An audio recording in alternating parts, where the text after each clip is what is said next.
We are live.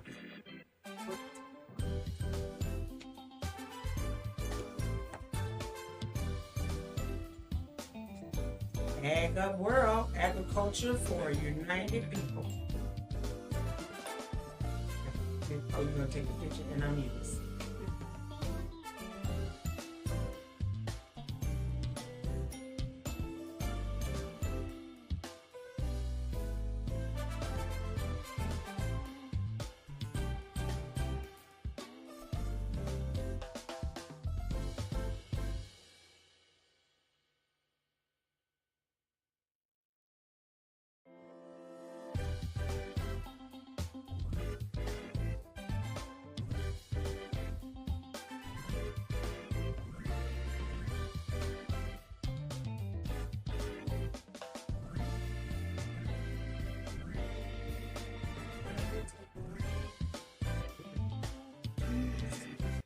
I don't have to speak.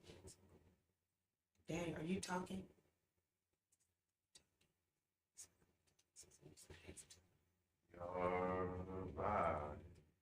Good evening, ladies and gentlemen. Welcome to episode 7 of the Ag Up World podcast, Urban Agripreneurs. I'm your host, Teryon Parker. This is Kyeron Simmons, agricultural consultant, and we have Ms. Noreen Whitehead, chairwoman of the Georgia chapter of the National Women in Agriculture Association. We wanted to start off today's episode by giving a shout out to our production manager, Natural Leaders Media, and Daniel. And we have a reel too, because we support everything Black. So Daniel, can you just shout out Natural Leaders Media by playing this reel short film coming up soon?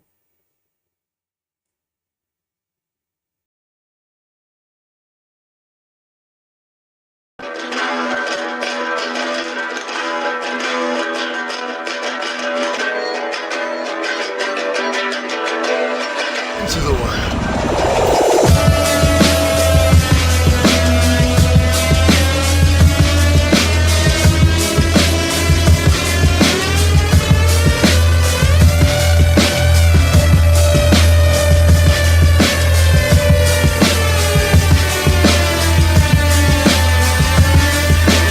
I love this city and I love what we're doing.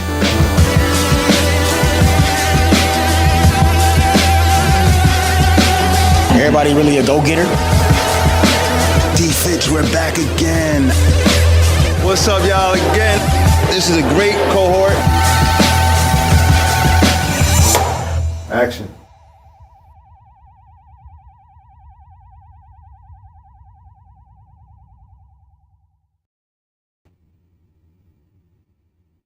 That's fire. That was fire.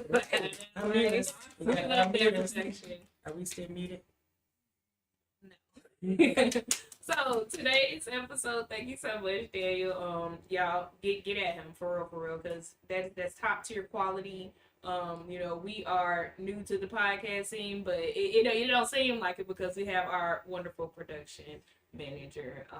Again, I'm Teryon Parker, and on today's episode, we are diving into the exciting world of urban agripreneurs and exploring how agriculture meets entrepreneurship in innovative ways. Our special guests that we will be featuring today are again from the Georgia chapter of the National Women in Agriculture Association, and they are trailblazing urban agripreneurs.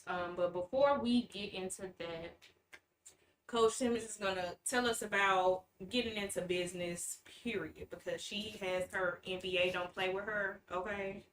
And she can get your life together when it comes to the business stuff. Yes, and so again, background on me, I've probably been helping small businesses, Black businesses, nonprofit, for-profit for 20 plus years now. And in 2019, I started working with farmers, ranchers, and OMG. I was wondering, like, where do I fit in here? In this agriculture world, it's a bunch of dirt. There are no computers. It's sun up, sun down work. And all of a sudden, they ask me the one big question: how do we get into the market? And everything about America is small business. If you did not know, America is the home of the small business. Everything you can think of that's big, whether you think of Microsoft, who started in Bill Gates' garage, or Coca-Cola, who started right here in Atlanta. It's a lot of, again, small businesses is what has started America and is still pushing and thriving. And so we are delving into urban agriculture and as it involves business principles. So when we think of agriculture, that's not the first thing, but it is. Agriculture is a business. Agribusiness, agri-industry. And so just understanding that if you are just growing for a hobby, then we're not talking about you. If you're just growing, to just help with your mental health and your stress levels, then this conversation includes you, but it's not focused on you. We're focused on people who are trying to grow and turn their passions into profits. And so this is something that they love to do. I never encourage people to get into agriculture for business. But if you're in agriculture, you should be making money for business. And so just talking about the business lens of agriculture. Record keeping. Is the foundation, understanding what you need, how much you need, when you need it. A farm plan, business plan is always important. And then after that, in forming your business plans, how do you market your business? How do you advertise your business? What structures do you need? An accountant, customer service, all of those things is the business lens that you look through no matter what field you're in. So even in agriculture, they also too have a business lens that they look through. And so we're just going to talk more about that. And we have Georgia Women in Agriculture here and a lot of their members as well, who are going to help us to delve into the agricultural business lens and understand from that point of view what we're looking at when we talk about urban agriculture, agribusiness. There's more things to it as far as when we're talking about building up agribusinesses. As Teryon mentioned, my degrees are in business, so education is very important. And Teryon, tell us about the value. So you can't do anything. Well, you can do it. You just can't do it well if you don't know what you're doing. So yes, I can go drive a car, but if I've never driven a car before or I've never took the class, I ain't learned anything about it, I wouldn't recommend getting behind the wheel. So agriculture is about more than just farming. It blends business, technology, sustainability, and innovation. And it provides you, education provides you with the tools that you need to navigate through these complexities and technologies. It helps you to adapt to a changing landscape because kind of how we were discussing in our event yesterday, yes, there are some farmers who've been in the business for years and years and years. However, they are constantly having to educate themselves on new things and innovative ways to update their farms. It allows you to be efficient in whatever business you're in because, again, it's about making money. So how can I be profitable if I have not educated myself on the ways that I can be successful in this business? So getting into some agriculture focused business degrees, there are degrees like agribusiness management, agricultural business, and farm management. It just prepares you if you wanted to get a full degree in agriculture to have that financial management that you were talking about, the record keeping, budgeting, forecasting, cash flow. Also along the lines of agribusiness is marketing, knowing your target market, knowing how to brand yourself, where you want to get your logo from, how to grow your customers, how to keep in contact with your customers, and building, that base of consistent cash flow. Also, with those degrees, you can get into supply chain management. like how you optimize your operations from production to distribution. Do you know the logistics company that you're using? Do you know how you're going to get your product from point A to point B, and what is the best way to produce these products so that you're, whether you are trying to be energy efficient. So it also teaches sustainability practices. Are you using solar energy? Are you, having a closed system where you're using compost to provide the soil for your farm? So it's just really more about like having all of those all that background knowledge in those specific practices, so you can be have all the tools to be successful. And there are other ways other than just having a formal education. And if you wanted to talk about that, Coach. Well, and this is how I got a lot of my education in agriculture. I hands-on, it's nothing like hands-on education. Practical experience is the best way to learn agriculture. And don't get me wrong, I do have some formal education. I went to Fort Valley State University. I did receive certifications in marketing strategies and risk management. I also received training in record keeping, farm and resource management as well. And those classes just helped me again formulate how I could best serve the agricultural family. But again, that practical experience, it helps to, once you get that theoretical knowledge or what we think should happen, and how do we apply that, then you actually have to go to the field. Propagation is where farmers may take a piece of a plant and stick it in the soil and grow a whole new a plant just from again just breaking off a piece. So practical experience is very important again in just learning and putting your hands in the dirt so that you can see how deep does the seed go. What do those worms look like? Caterpillars. They're not worms. They're actual caterpillars. So butterflies are like a scary predator for some fruits and vegetables. They're So pests. yeah, pests, Yeah. and so just understanding and being there, that practical experience is very important in understanding exactly how you want to go about learning about these things. Internships, apprenticeships.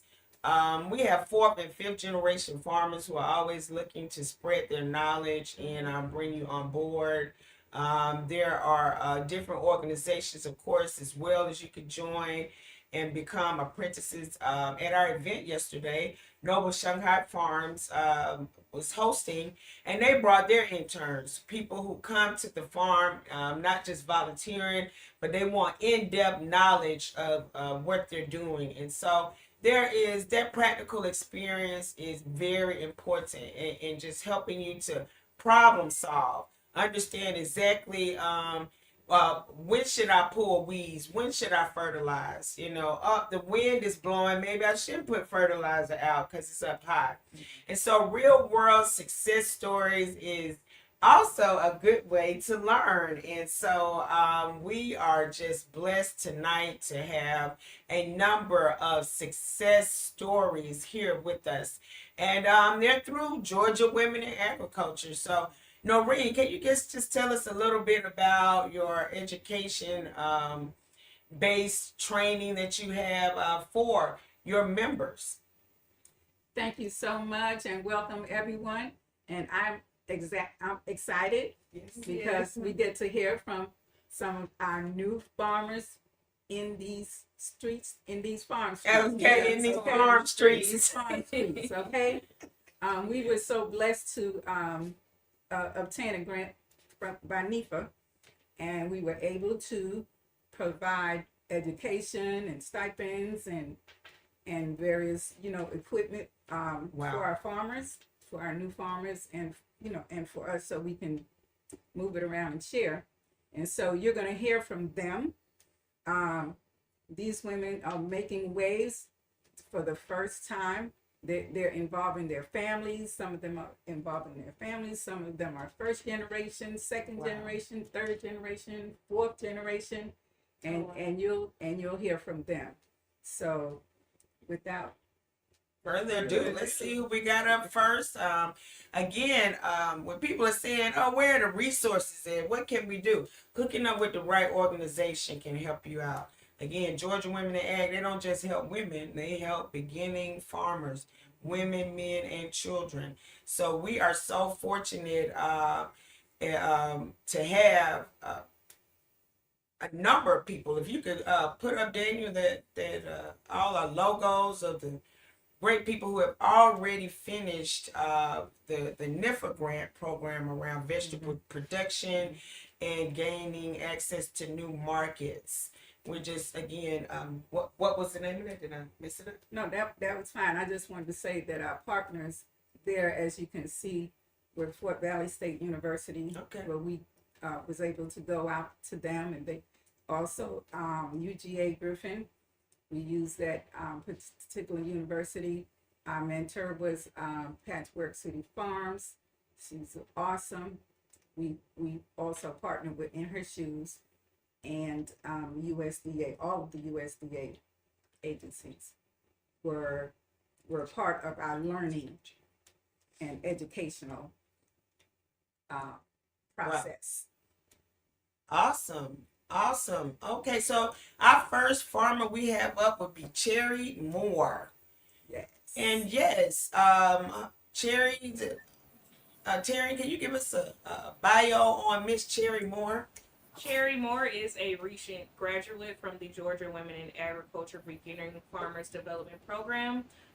She began her love for growing alongside her great-grandmother and aunt in Weewaka, Oklahoma. She's a longtime resident of Atlanta, Georgia, and has found her passion for growing food and continued that here in Atlanta. She's the owner and operator of No Labor Farm in Bremen, Georgia, which was founded in November 2023. She found success in the program and she continues to develop and grow and is constantly getting USDA certifications to be a certified and legitimate farmer in the agriculture area. So we want to shout her out for continuing along that, like we said, that generational. Yay, welcome, Cherry. And continuing her education. Like it's the constant certifications for me. Okay, constant, and yeah, me and Cherry go way back, and again, it's about people who want to do the work. Okay, this is not an easy field to get into.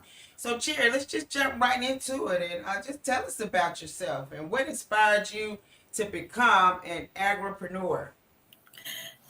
Hello, everyone, and thank you. I'm inspired by growing food for a long time. It's in my blood.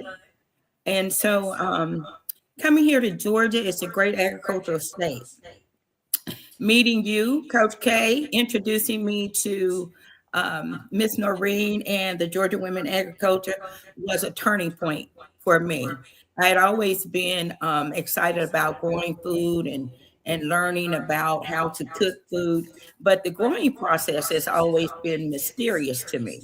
But being a part of Georgia Women in Agriculture Beginning Farmers Program, I learned about the importance of making sure that you have the right balance in the soil, about having the good pH balance and making sure that your soil is tested and that you have the right amount of nutrients in the soil, so that if you feed the soil, and I'm going to borrow a quote from a gentleman about feeding the soil and feeding the plant, and then you grow the food.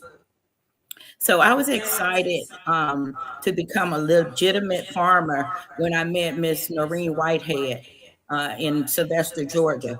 And I believe I also met you, Coach Simmons, in a farm, the community Ward 4 farm in College Park, Georgia. So I've always been out there in it. But what I learned from the Beginning Farmers Program was, once again, repeating what you've already said, is the importance of getting education. And so this was the missing point. I learned a lot about science, food, about the the process, I guess the science part of worms and how important they are to the soil. Wow. And so, but moving ahead, when I first got into the program, some of the requirements were I had to have an EIN, a business ID, and a bank account, a business account. Those were some of the first things. But before I could get all that, I needed a farm ID, and I had to go to FSA to get that. That is Farm Service Agency. So that was part of the program, and that was the beginning foundation of legitimizing myself from being a gardener to a farmer. Yes. So that was exciting Wow. for me. So that legitimized me in the agricultural realm. So now I'm a legitimate farmer and growing great produce. So my farm is small. It's in Bremen, Georgia. I'm on 0.55 acres. I primarily focus on peppers, cucumbers, tomatoes, a little corn, and some herbs. But what you said that I found so important, you can't compete in the agriculture arena if you don't have your business in order. And that's the best takeaway that I got from the beginning farmers program. In order to be able to apply for the funding and grants from the USDA and other organizations, you have to have your paperwork in order. So being educated on record keeping is important. And so that those are my main takeaways. So this is my first year in. I grew a little bit and got a little bit of money, but what I found out is that you cannot compete if you don't have those records in order. When you go to apply for these grants, you have to have your records in order, like a crop report. That was important to be able to apply for money that was offered from USDA just very recently. And so you had to have some records to present to them for them to say you're legitimate and that you're a viable risk, if you will, to be able to give the money to. Oh, wow, wow, wow.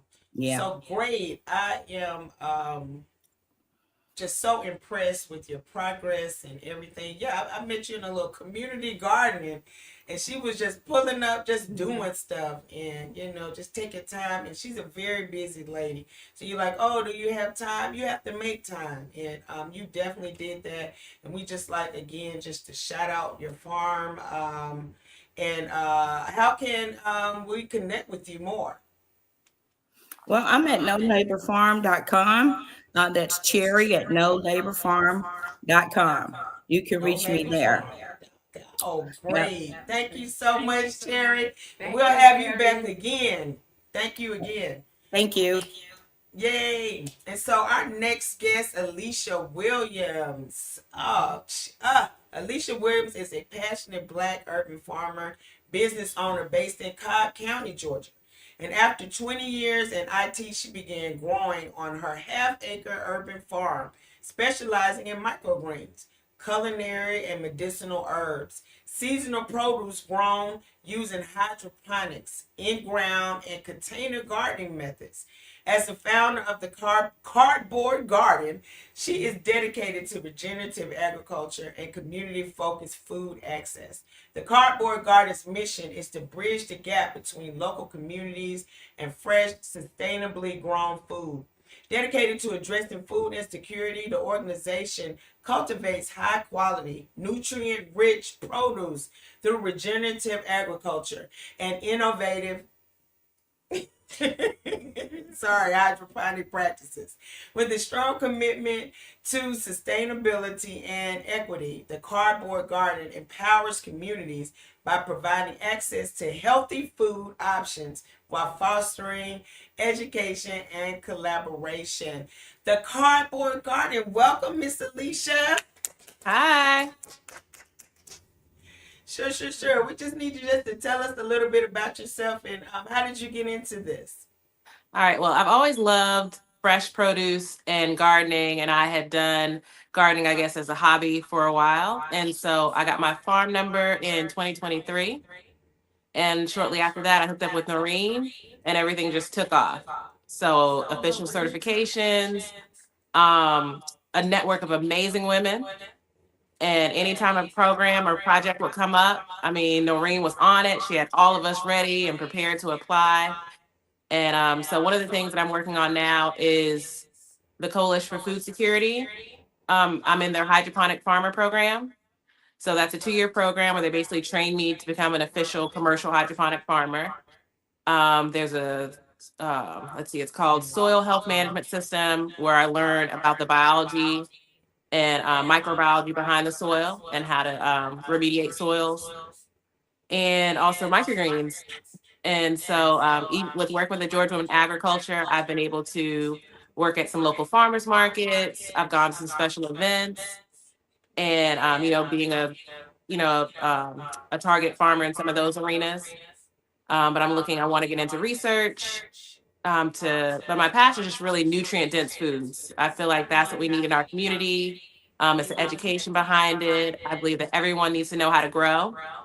And what I want is for my property to be a teaching farm so that people can see there's no limitations with space, money, resources, anything. Everybody needs to know how to grow and everyone can grow. And that's what the cardboard garden is about.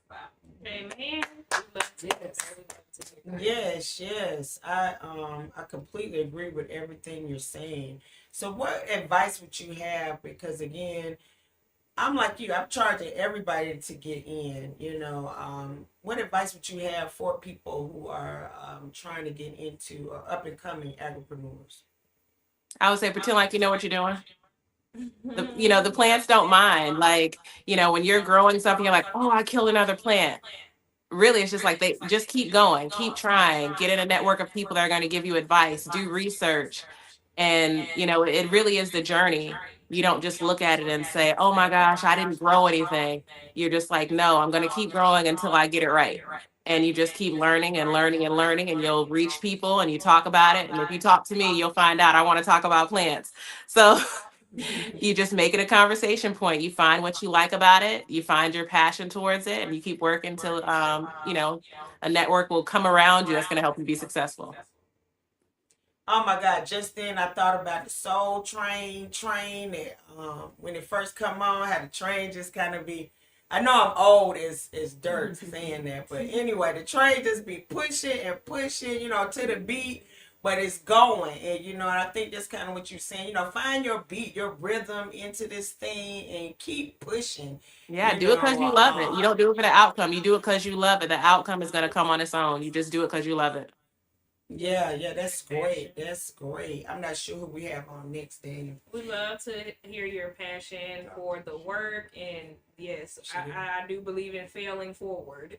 That's the best way to learn. Can you please tell us how our listeners can connect with you and learn more about what it is that you're doing with your nutrient-rich foods? All right. Yes. The Cardboard Garden on almost all platforms, TikTok, Instagram. thecardboardgarden.com is under construction, but stay tuned. It's going to have a lot of good information on there. Probably within the next month, I'm going to do my my launch. Thank you so Great, much. the Cardboard Garden. So I know it's going to be a place for people to learn about what they really need to know. So you definitely keep an ear out and look her up. She says she's on all platforms. Again, networking is the best way.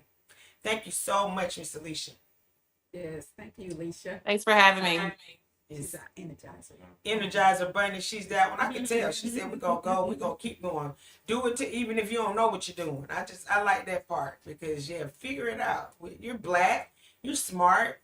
That's what black people do. We figure it out. So that was just that was awesome. I know that face there. Yep. Yes. That is the Millie Coleman. I'm gonna let you take it away because I just start laughing and giggling. This is Millie. Hey, Millie.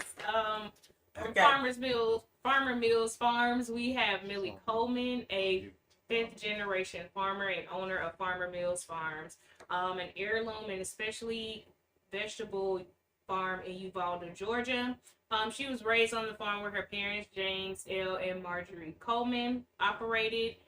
Millie gained hands-on experience from an early age, assisting with everything from equipment repairs to harvesting crops. Yeah, she is really handy. Like she know what she's doing out there for real, for real. But her educational journey took her beyond the field. So she earned a degree in computer information systems from Fort Valley State University's, a master's in management from Argosy University, and a welding diploma from Central Georgia Technical College. For over 20 years, she has excelled in the IT industry while creating art with individuals and organizations, as well as continuing to help her parents at J.M. Coleman Farms when possible. In 2020, she launched Farmer Mills Farms, combining her deep agricultural roots with her passion for technology. She embraces cutting edge farming methods, including hydroponics, aquaponics, vertical farming, indoor farming, to lead the way in sustainable and innovative agriculture. Ladies and gentlemen, give it up for Farmer Mills. That's not enough. Take yourself off mute too, Millie. Millie, can you hear me? Take yourself off mute. Okay, 1 second before you get started. Okay, so Agripreneurs, the nonprofit, we actually have a team that we work with. And Millie Coleman is our ag consultant.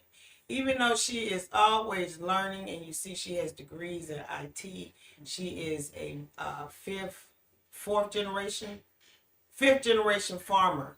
And that is a really big deal, and just kind of helping us to communicate with some other centennial farmers, who've been doing it a while. She really helps bridge those gaps, even for new farmers, because she's not afraid to share and learn. And she's still learning, because again, she is a recipient of the grant for this certification in vegetable production. So Millie, wherever you want to start, you can tell us, I don't know if you were like 2 years old picking up watermelons or something, right? How'd you get started in this thing? Not watermelons, but yeah, I've been working on the farm with my father pretty much all my life. He's been farming since I was younger. And as a child, I didn't see the actual benefits and what can really come from a farm because he focused mostly because he did everything on his own. He didn't try to get any grants or, as far as USDA, that was something he didn't deal with at the time for various other reasons. But he just basically did everything, and I just saw all of the hard work that was put in it, and just had to work all of the time. But now that I'm older and I realize, and I'm as far as about before 2020, about 2018, 2019, I knew that I actually, as far as I finally found my passion is actually farming. And whenever I just graduated from high school. I was determined not to do any farming, so I went into IT, did that for 20 plus years. And like I said, wound up realizing that I really just wanted to farm. So with that, I asked my parents if I can rent a couple of acres from them, and they let me do that. So now I'm using my farm number. And when I got involved with Miss Marie, reminding you that I'm just following my father's footsteps to a certain extent, I was just going at it as far as goat farming, not looking into any other programs. I did have my EQA certification, which is Beef Quality Assurance Certification, as well as my pesticide license, but that's because that's what we were working at. But I realized that there are a lot of other programs, like with the National Women's Day, and through Miss Noreen and a lot of the other programs, I've been able to just prosper and learn a lot and get other certifications, including food safety certification, which is making sure things are done in the proper way, making sure things are sanitized, making sure things are put up properly and stored properly. Um, and for the most part, that's what I've learned, and that's what like I said, a lot of the stuff that we were doing previously, we realized is that that wouldn't get us closer to the markets that we were trying to get to. And now we're in several different markets and moving forward with getting other certifications like GAP certifications and several other certifications. I'm not sure if I answered all any questions or not, but if you have any questions, you just ask me and I can answer them from there. No, you're awesome as always. I don't even think we mentioned that you have a welding certification as well. Yes, you're all around. And people may not understand this, but it is very hard to get people who have been trained a certain way. When you hear the word centennial farmer, that means centennial means 100. Okay, I don't know if you all realize when we say centennial farm, that means around 100 years. Mm-hmm. And so this is one of those farmers.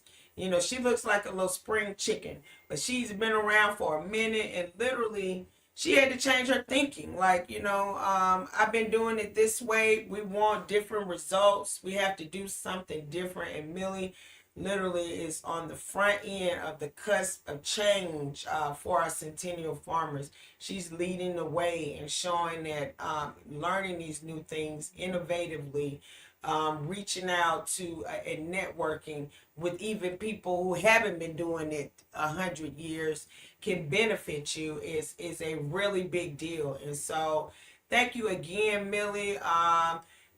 We're going to definitely have Millie on. I didn't even know she was coming on tonight. We're going to feature her, of course, plenty more times again, because she does everything for agriculture for us. So we're just glad that she hooked up with Georgia Women in Agriculture, and she's getting what she needs. And that's most important. As a new beginning farmer, go get what you need. And so we really appreciate you. Millie, can you tell people how to get in contact with you and learn more about what you're doing? Yes. The best way would be Facebook or Farmer Mills. My website is in construction as well, and it's going to be farmermills.com. And those would be the best ways as far as contacting me. Okay. Y'all heard it right here. Thank you again, and we All right, thanks, Millie. appreciate you, Millie. Next up, Farmer Joy Brown from Oluchi Gardens. Oluchi Gardens. Shout out. What's going on, Joy? I be busy, but yeah, Joy's it too. Joy's it. Go, Joy. Okay, no, it's not your turn, Joy. We introduce you first. We're gonna introduce you first, though. Wait, okay. Okay, we have Farmer Joy Brown. Her farm experienced an enlightening moment, and she started over 23 years ago in her grandmother's backyard garden in Pittsburgh, Pennsylvania. Everywhere she has moved, she has found some sort of garden, putting her hands in somebody's dirt. Joy moved to Georgia years ago and accumulated over 3 years of experience working and learning in the farm business by working for professional, organic, and conventional farmers in the industry. She has 3 additional years of growing food and running her own business through an incubator farm program. She has over 2 years of experience with the Georgia Women in Agriculture Beginner Farm Program, and she is now currently running the incubator program, teaching Black folks about farming through the Athens Land Trust. Shouts out to her for that. And it is her passion and calling to teach others how and why it is important to grow your own food. Thank you so much for joining us today, Farmer Joy. How are you doing? Yeah. I'm doing great. How y'all doing? Blessed. We're blessed. Yes, Joy. Okay. Yeah, you one of them too who was like picking up eggplants at 2 years old and stuff. But yeah, I guess what we could pull from you, if you don't mind. Okay, yeah, I think Cherry did an awesome job about talking about what you need, Alicia did an awesome job of talking about the motivation that you need. Cherry said paperwork. Alicia said motivation. Joy, can you tell us about the obstacles that you face and how you tried to and how you have overcome? That would be great. Where do I start with that? One of the obstacles that I can think of um, in the forefront is having to deal with the elements and the timing of things. So to be able to have a crop plan and to know when you're going to grow things and when they're going to yield just in time when we need them to, Mm. um, that's a learning curve. The weather's different every year. The climate's changing. And it's gotten to the point for me to be able to tell the extremities of the weather. For example, this year, Wow. um, we had a drought this summer. Um, so it's been my experience that to expect an extreme winter, which we are experiencing now. So the cycles of Mother Nature and following her cycles make you adjust to how you're going to reap your rewards of growing. That's been one of my biggest challenges because it takes some Got time something to else. realize. Hmm. Yeah, go ahead. Well, it just takes some time to realize like the patterns of Mother Nature or how to counteract some of the things that you don't anticipate. Yes, yes, and we talk about that all the time about you really have to, when it comes to environment and, recognizing when the wind is up and what to do, when the weather is changing. And so that's a Right. good one as well. Also, can you talk about like in running a community garden and volunteers? Because we still can't quite Mm. figure that out. That's a really big obstacle. Working with Now that people. you did, but just how did you address some of those? Trying to run a community garden and with the So volunteers. I I have to say because I work for the land trust, that's what makes it easy because we pull from the colleges. And I mean, I encourage everyone to actually pull from any type of schools or churches in your area and post something up and just to give them an opportunity to learn farming and gardening and the importance of it. As people will come out because a lot of people really want to learn how to do it. But because I work for the land trust, we put out on our website, and the university knows to come to us to get their volunteer hours. So a lot of those people have to have hours for certain classes, and they know that. So they go to the Humane Society, and they go to us, and they really like us because it's being outside, and it's fun. It's fun. It's better than like folding clothes or doing something industrial. Right. Right. Volunteering, yeah, doing something you don't want to Volunteering, do. exactly. Yeah, Exactly. yeah, cool.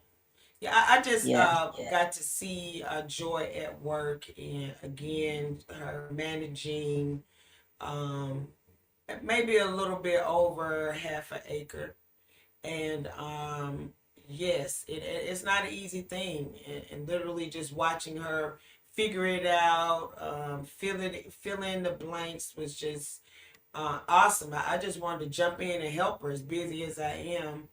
And but yeah, y'all know how that go. Everybody on here know. Y'all know I be wanting to help. I got intentions, good heart, and yeah, that's how we end up with this YouTube, so I can try to reach more people at one time. And so, Yes, ma'am. but yeah, Joy, what advice would you have for up and coming entrepreneurs? Um, my biggest takeaway from this experience is to make sure you learn why you're actually doing this.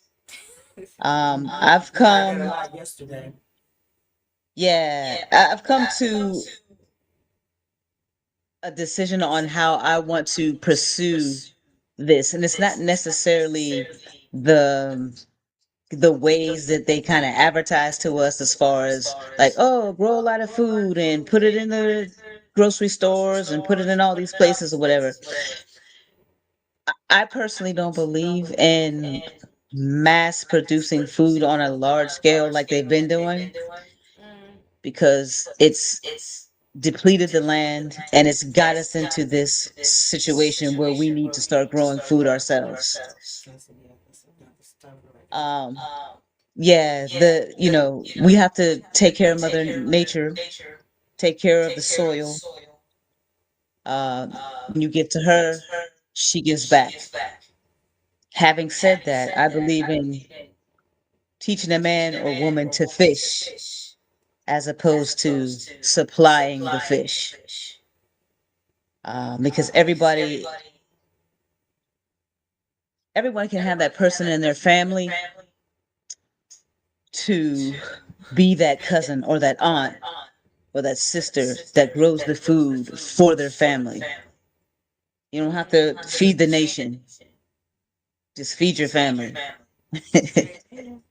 yeah. And I Okay. am an That's a artist t-shirt. as well, so I have to infuse my artistry with the farming, with my time management. So that's my advice. Just find out what your niche is and why you're doing it. What is your purpose? Why were you called to do this? Wow. So I watch a lot of old murder films like Columbo and Murder She Wrote. I'm really into those. Anyway, in these families, because most of the time it's murders in rich neighborhoods. And they always killing somebody for money, the aunt, somebody. I say all that to say everybody has a role. Like they have people in their family who are lawyers. They have people in their family who are doctors. They have people in their family, who do real estate. Like they have designated, different family members to carry out things that the whole family needs. And what better than to have an assignment of I'm the one who grows the food for the That's right. family. And so that is a very important job. You want to have some real reverence and pull in your family. Start taking some food over there. I mean, my aunties started looking at me differently when I got into this farming thing. They was like, "Did you bring us some fresh greens?" Popping up at my house. So that is a real duty right there. Someone who can say, "Hey, I'm going to bring fresh food to the family." So yeah, that's not just about being an entrepreneur, but that's just about being a generational wealth builder. That is your part in Mhm. building generational wealth for your family, is making sure everybody eats good. So That's yeah, You right. know I what love it. these Yeah. grocery prices looking? We all gonna have to starve for it because it's gonna and y'all president sitting here putting tariffs on everybody.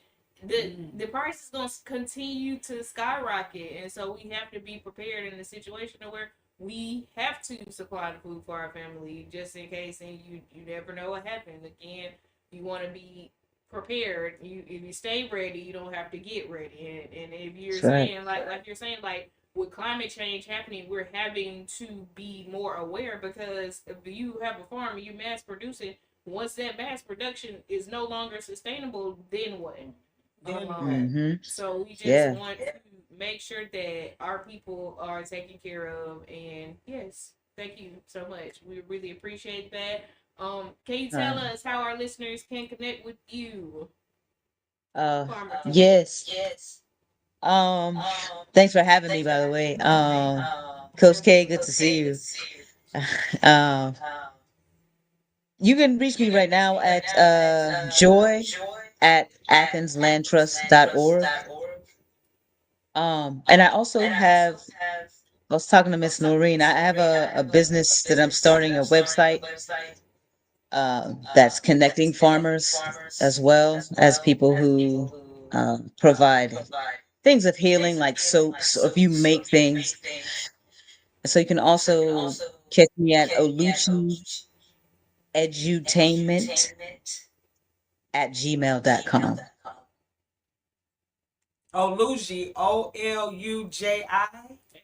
Oluchi Edutainment.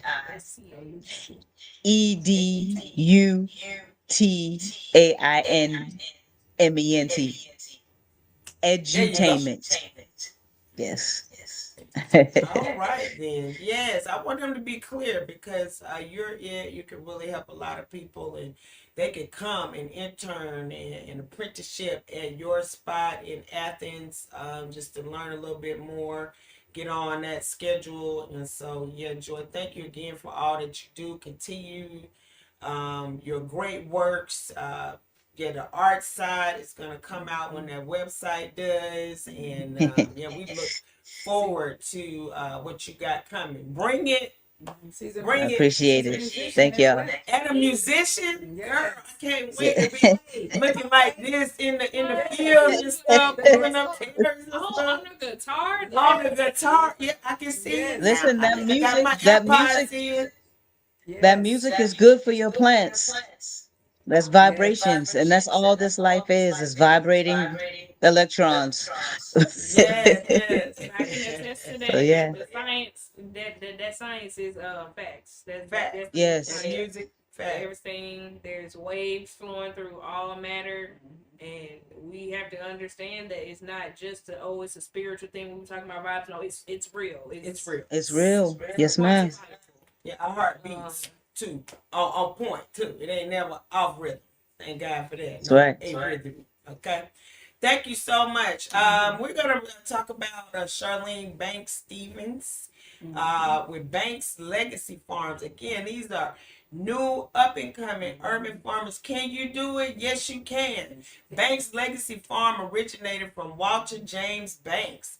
He was a man with a plan. He enjoyed farming. Mr. Walter Banks passed his legacy and capabilities of farming to his sons, John Henry Banks and Elvin Banks. Now, these two brothers did great farming together and supplied their family and community with fresh produce. Most farmers do.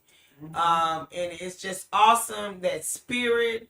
And Charlene Banks Stevens plans to continue the legacy of her father, uncle, and grandfather with this farm. Banks Legacy Farm will have livestock such as chickens, turkeys, and some goats. You know we need good meat. Thank you for that. Produce will consist of assorted peppers, tomatoes, okra, and collards, and other greens. Yes, it's nothing like a rainbow on our plate. Plans to grow the farm will also include a tunnel house, and she also is going to get a goat care certified and also have the capabilities as my father of farming. Banks Legacy Farm will live on through Charlene. Amen to that, right? And will live on through her, and she will definitely keep the lens of her grandfather, uncle, and father alive. The great, excuse me, Elvin Banks. yes. And we're again, this is the legacy. Banks Legacy Farm is from the master, the great Elvin Banks. So thank you so much, Miss Charlene, for coming on. We're so proud of you. Yeah, just tell us a little bit more about you and how you got into farming. I know it's just inbred in your DNA. Yeah, thank you all so much for having me. It's an honor to be here. I grew up, raised his own, his own. Hold on, Miss Charlene, we're breaking up. Give us 1 second, just to make sure everybody can hear you clearly. What is the lag? It might just be the connection. Okay, come on, let me try it again. Come on, Charlene, we're listening. Okay, yeah, She's in Columbus, Georgia, you guys, so we really appreciate you. you know, I grew up on the farm. my dad, we raised cane, store bought food, everything. Hogs, we had chickens. You can't get it. And dad was strong will uh, and to do we could eat. So I'm excited to come for nearly, and we had been trying and it just wouldn't sit no rain about 3 Savannah, Georgia. To me, and she just started began to release my story. She like, no, you can't say that. And I just hooked up with her, and it changed for me since she is indeed a pusher.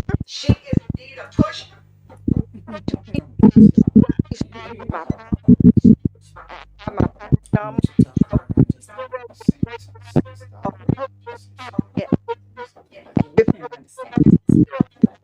Miss Charlene, can we pause you for a second?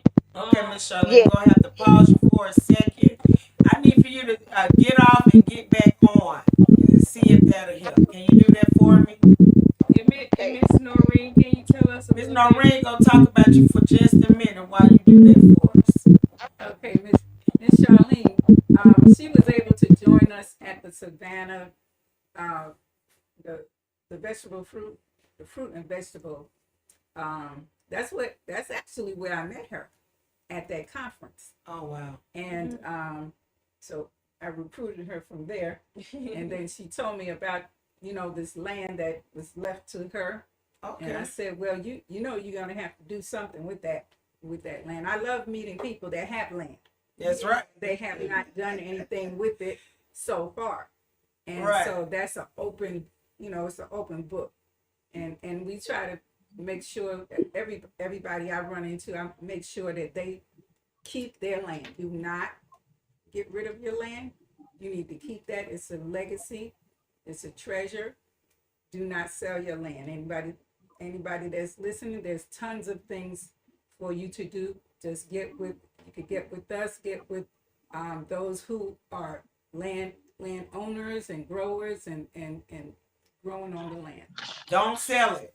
Do not sell your land. Don't sell it. Okay, that's one thing that they're not making no more of. They're not making no more new land for you. So okay, yes, no more new land is being made. If you got some, keep it. You can't see the value in it now, but there is much value. Okay, we got Miss Charlene. Let's see. Am I saying her name right? Charlene Back. Charlene Banks Stevens and so yeah, just again, can you tell us about meeting Noreen down in Savannah and what happened from there? Yes, after I met Miss Noreen, and she really pushed me to to get started. We sit on about 16 acres of land, and she just got my farm number. She got me started, and she got me excited to go back into farming. And so she's been on me. Yeah, she's a pusher. And so I'm excited to go back and, bring this farming back. I'm excited to be able to feed my family, to house other, and just, bring my daddy give back to life because he worked so hard. They worked so hard. And so I'm the baby of 13. So I'm going back at it. Wow, baby girl. 13. So you understand how important family is. The older siblings cannot, but that younger child has definitely been touched by their siblings, probably more so than you seen your parents, right? And so you have been charged. You know what I'm saying? To keep the family name going. And again, we applaud you, Charlene, Thank for you. everything that you have committed. Whether Noreen pushed you or not, you committed to do it, and that is a Yeah. really big deal. So what do you see next for Banks Legacy Farms? Um, right now, like I'm saying, we're getting ready to break ground, get the trees clear. I'm just excited about the future. I see so much, and the dream is so big and so alive. And, I just can't wait to bring the vision back, to be able to help my family, to help others, and just live, just live. So Yes, I'm that's really awesome. excited. Okay, Dave, you got anybody else up? Okay, great. So yes, that is awesome. Just the fact again, we run into a lot of people who have land and just holler, we don't know what to do. But getting back to the basics, how rewarding is agriculture? And so just to hear you say that and other people to hear you say, hey, I'm the youngest of 13. And I'm going to see what I can do to keep our family going, to create a legacy with this family, and build something that we can pass down. So that is a really big deal, and we really appreciate you. Any obstacles or things that if Noreen didn't help you, that you came across that you would like to share?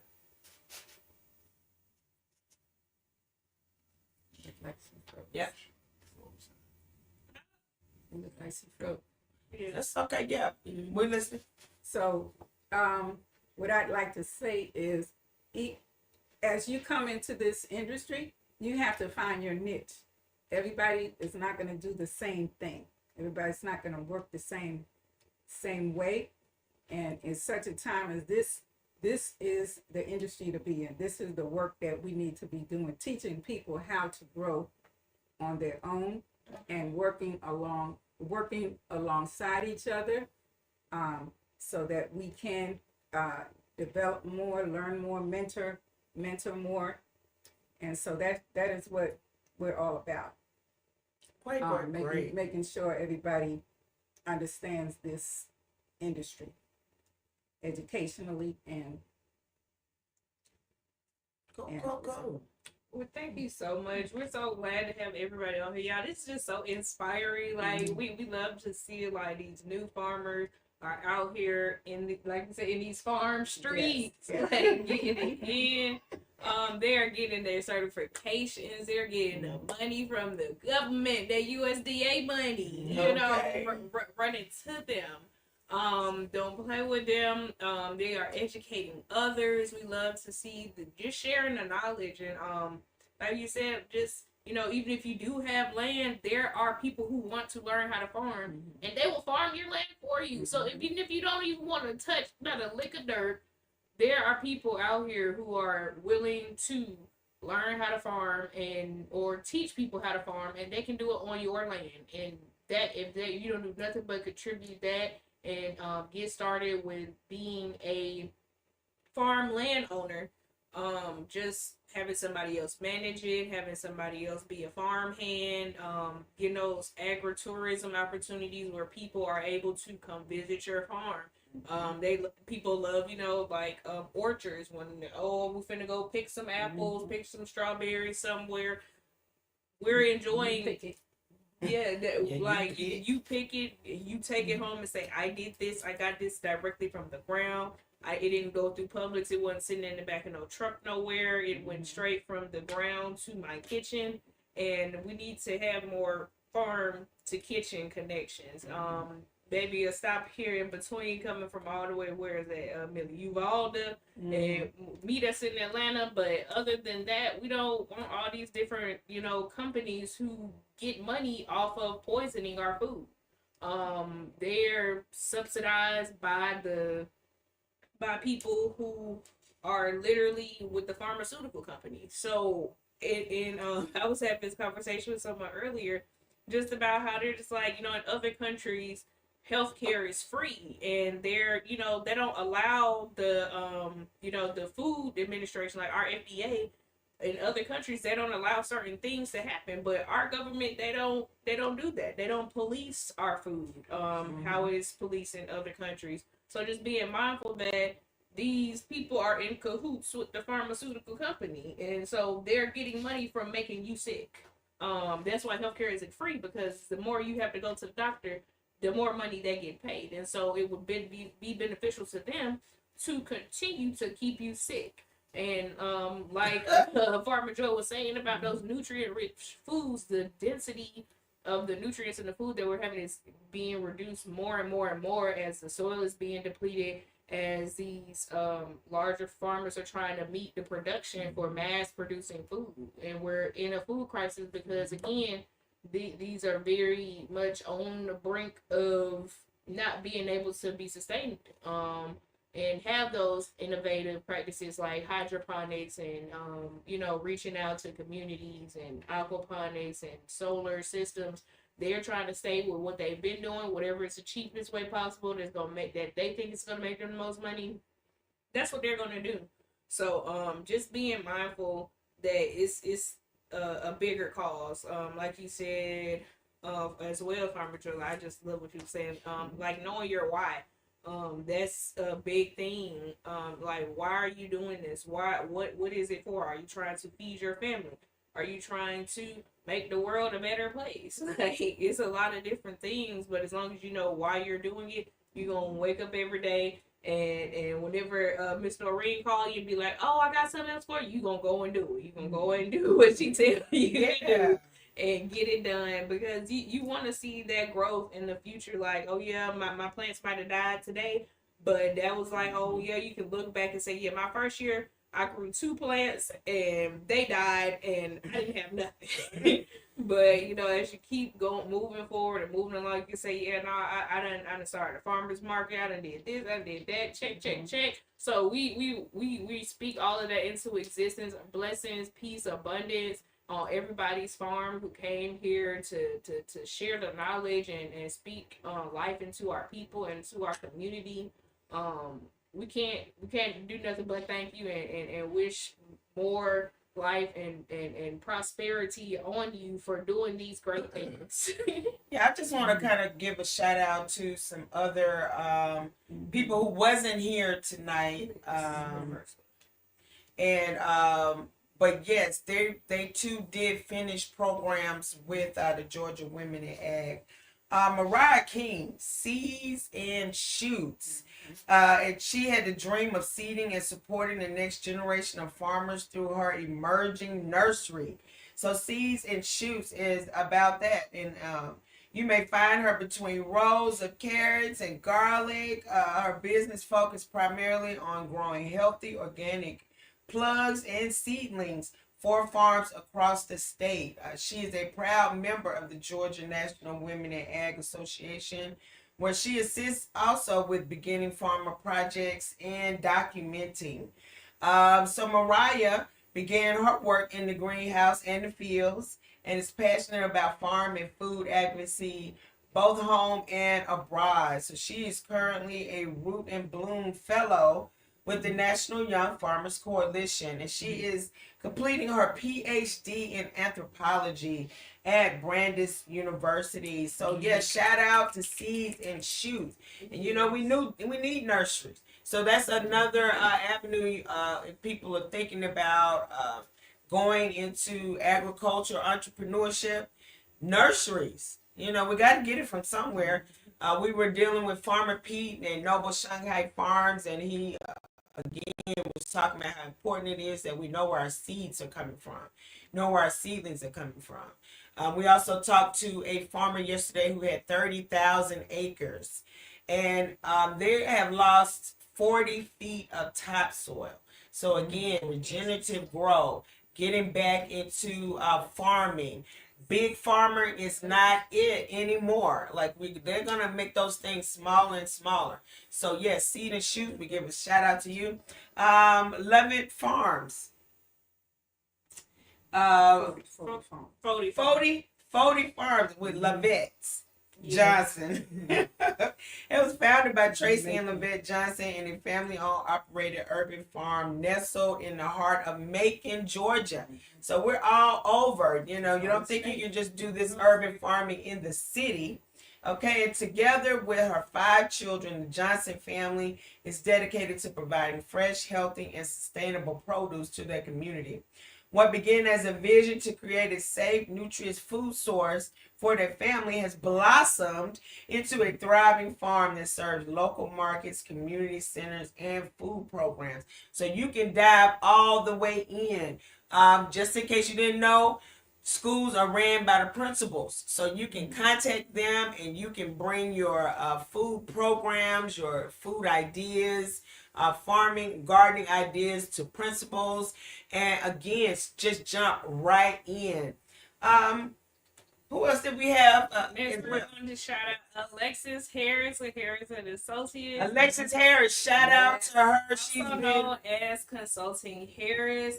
She specializes in community outreach and corporate strategy. Again, getting people in a business bag. Okay, she works with industry stakeholders to develop scalable community models related to ESGs, biogenic products, and client-specific products. She's a proud member of the Georgia Women in Agriculture and is their hemp director. Follow her on Instagram and Facebook at Consulting Harris. Did you want to say something about Alexis? Yes, you have to have her back to do her own interview. Okay? Oh, yeah. She is very knowledgeable about everything in hemp. She can break it down. I think that's next month. Yes, in March we'll be focusing on hemp, and we will definitely be working closely with Alexis Harris Consulting and her father, Coach Harris, who is the president of the Georgia Hemp Association. So yes, shout out Alexis Harris. We work hand in hand, side by side with me.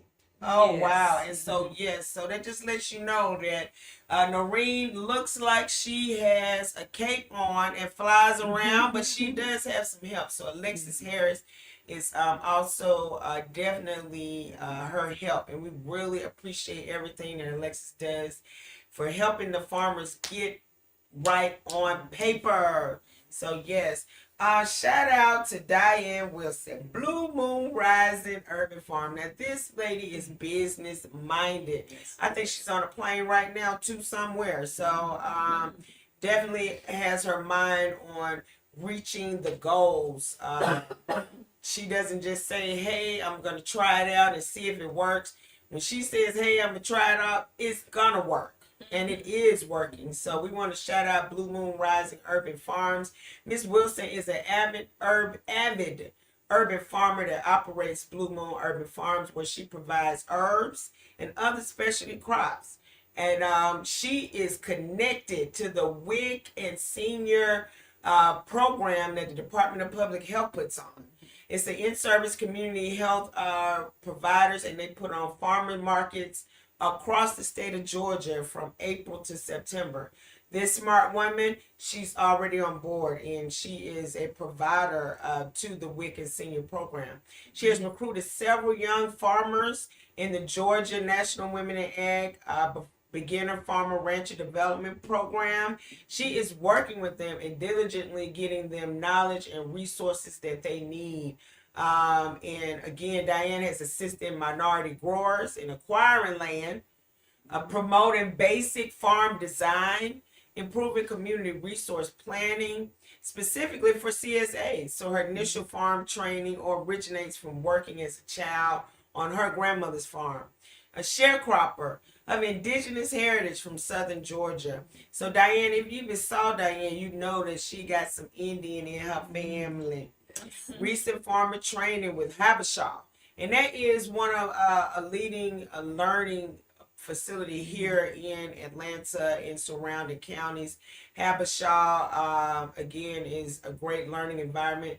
Her work there has led to her updating urban approach to farming, as well as the new technologies and learning modalities associated with agriculture.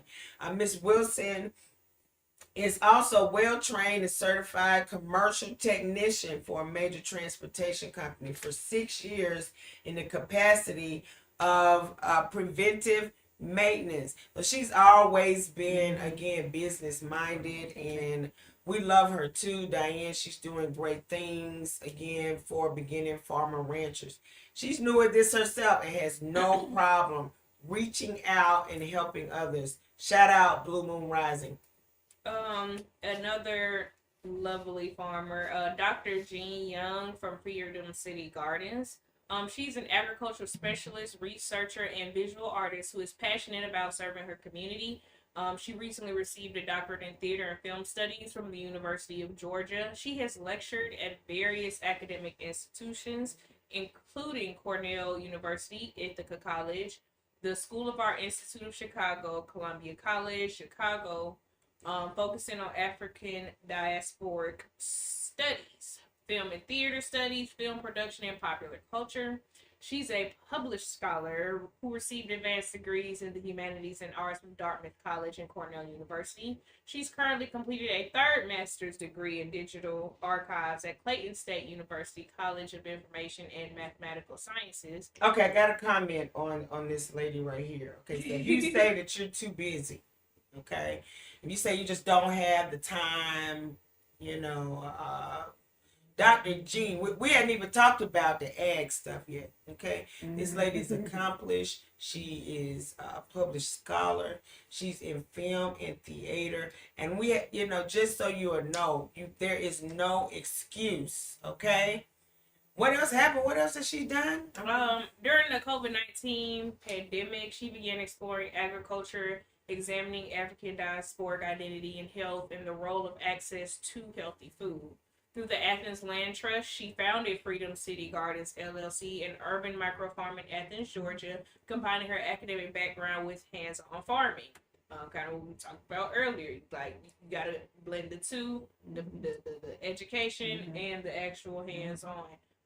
So Freedom City Gardens regeneratively grows, distributes, and donates fresh, naturally sustainable grown fruits and vegetables to various markets, increasing access and nutritional awareness, especially to underserved communities. So let's give her a round of applause for that. Yeah. Okay, you got to make a difference. Her current project involves creating a multimedia archive on the effects of Black American land loss after its peak at the turn of the 20th century. This archive will document the seizure of African American land along the Georgia coast during World War II and the loss of 80 acres of her family's farmland outside of Nashville, Tennessee. She aims to continue farming, documenting social issues relevant to African American farmers, using her farm for research, and creating healthy, nutritious food for the benefit of her community. Ladies and gentlemen, Dr. Jean Young with Freedom City Gardens. Let's give her a round. Yes. She was the oldest of our participants. Check that out, the oldest, but she is definitely the most learned. Is that Somebody said I was the oldest? Yeah, she stayed up for us. Thank you so much. The wisest maybe, but I don't know about being the oldest. You don't look it. But I just want to thank you for this presentation. I am up to my neck in work. However, I did want to at least hear the stories that people had to tell. I'll continue listening. But thank you for the opportunity. Thanks for the opportunity. My story? Yeah, COVID-19, came. Yeah, well, I've always think about the stolen land. What was? Yeah, you got a lot of stories in there. Give it to us. Well, I started during farming during COVID-19, but I've been gardening all of my life, and work with the Black Panthers and their program to feed children, their breakfast program. Been a vegan vegetarian all of my adult life, and I've had a garden all of my adult life. So I just jumped at the opportunity to become an incubator farmer at the Athens Land Trust. And I was there and I was just overwhelmed with everything, but I met a lot of wonderful people. I had great mentors. I had great colleagues, Joy being one of them that I learned a lot from. And I just, every time I got knocked down, I just kept getting up and trying again. I got overwhelmed by insects my first year. I think, I almost cried when my tomatoes got eaten up. But I just, I was encouraged to keep going.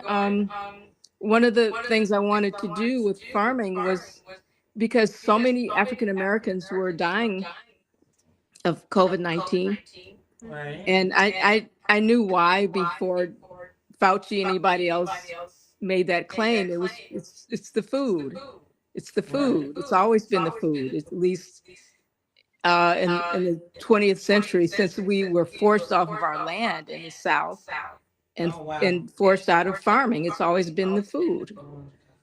So I said, well, in response to that, what can I do? I was also researching my dissertation and talking about issues that affect African Americans, the African American community, and just looking at veganism, looking at vegetarianism, looking at that history, because that's basically been written out of, the conversation.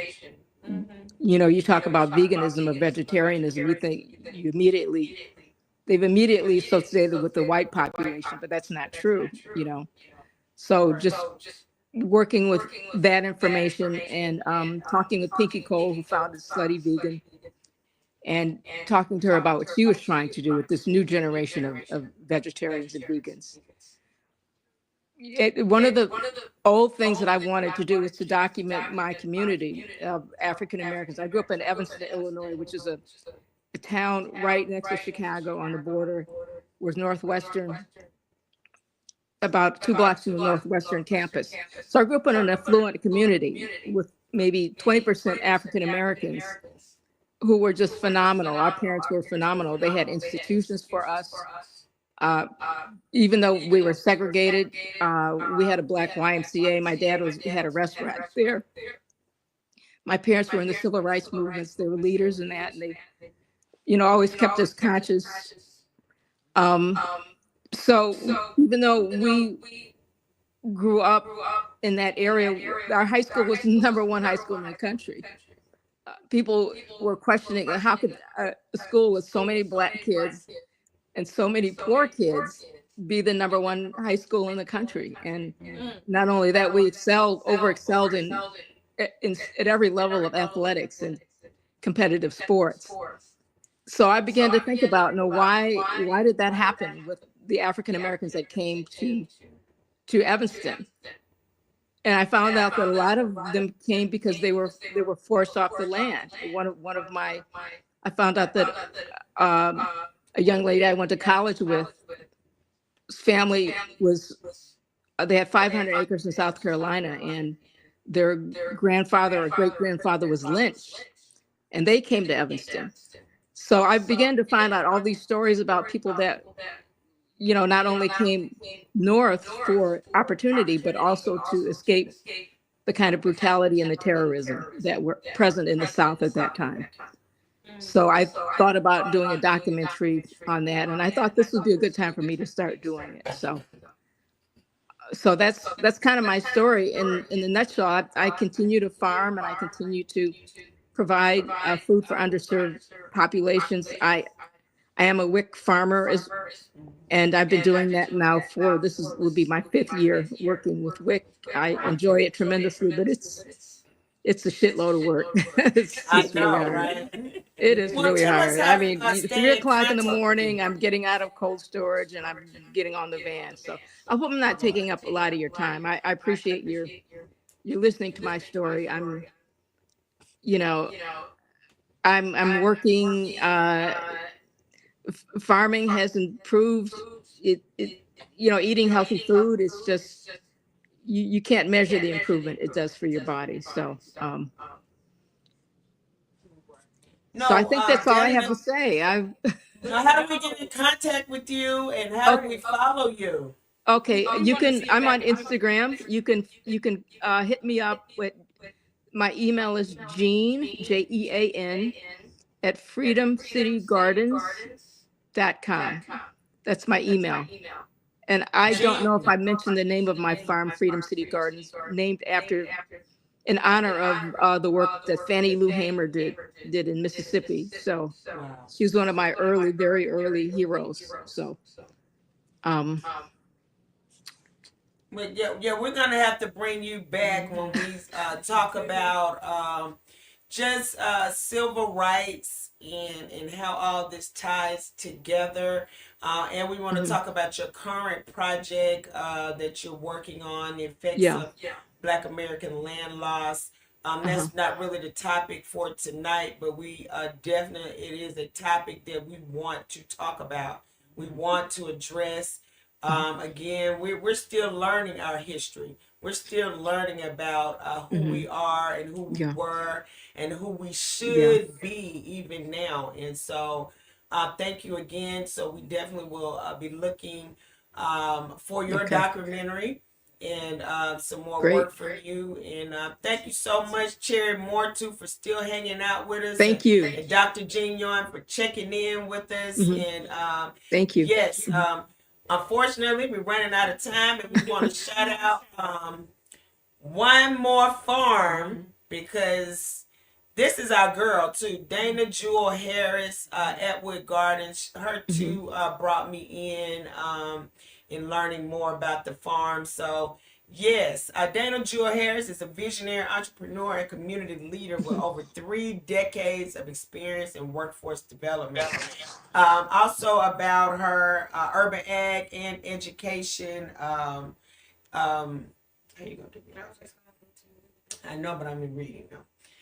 Education, innovation. I can talk about Dana without having actually look at her. So Atwood Farms was started right here in Atlanta, Georgia. She had about 3 to 5 acres right over there near the Shrine of the Black Madonna. And she started from scratch, bringing in community helpers, bringing in support, and just building from the ground up. She built a 3 to 5 acre farm right here in the city.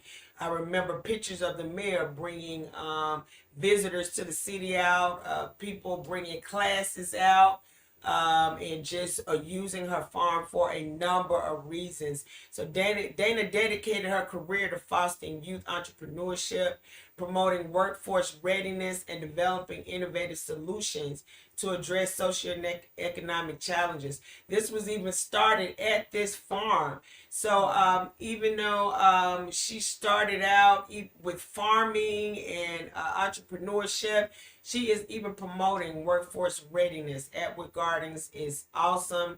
Again, Dana's groundbreaking work bridges fields such as urban farm management, STEM education, behavioral health, and it's all focused with the agribusiness, agritech, agritourism underlay. So yes, we love everything that she's doing. Atwood stands for agricultural technology with open outdoor design systems. So yes, just again, if you're looking for Dana, look up Atwood Gardens. And again, that is probably the yes. So let me speak on that. She started that garden and turned it into a youth entrepreneurship program. It's a card game. She travels to school. She came to the school that I was working at, and I started the agri teens, and she came and brought this program to that school. Yes, awesome. And she travels around teaching the business. She wrote a book called The Money Guide, and we did a whole program with the graduates of our agri teen programs, and she's just phenomenal. She is phenomenal, and yeah, she's doing quite a bit of work. She just finished her horticulture certification. Wow. So and Dana Jewel Harris at Atwood Gardens is on the rise. So you all look out. Again, can you throw that logo up for me, Daniel? As we wrap it up with all the different logos from the graduates of the Georgia Women in Ag certification. Shout out to Cherry for staying on with us the whole time. Cherry, we see you, Cherry. Appreciate you. So what's up next? Leave that up for me. events and grants to watch out for. Don't forget the Urban Ag Innovation Production Grant due March 10th is out. Again, it's for implementing and planning. So if you are community leaders, the Common Ground for the innovative project facilitates development for entrepreneurial projects such as job training, land, equipment, mentoring, other business development and systems to new and beginning farmers. So you definitely, again, Urban Ag people, reach out and apply for this Urban Ag grant. And then also, don't forget about Sow It, February 4th through the 6th. So it again is the 2025 conference for small farms, big community, hosted by the Georgia Organics at Georgia World Congress Center. And again, thank you, Ms. Noreen. Thank you, Ms. Noreen. Okay, you dropped that. Wonderful agripreneurs. Again, y'all please listen, engage, comment. Some of your favorite entrepreneur tips. What is something that stood out to you about this episode? Something that's like, oh yeah, no, I gotta do that. Like, and then any question that you might have, or if you need any follow-up information, please like, comment, subscribe, stay connected, and we're gonna ag up together. Ag up. Remember, agriculture for a united people. We are planting, growing, and harvesting together. Thank you for watching, and we'll see you next Sunday. Bye. All right. Bye.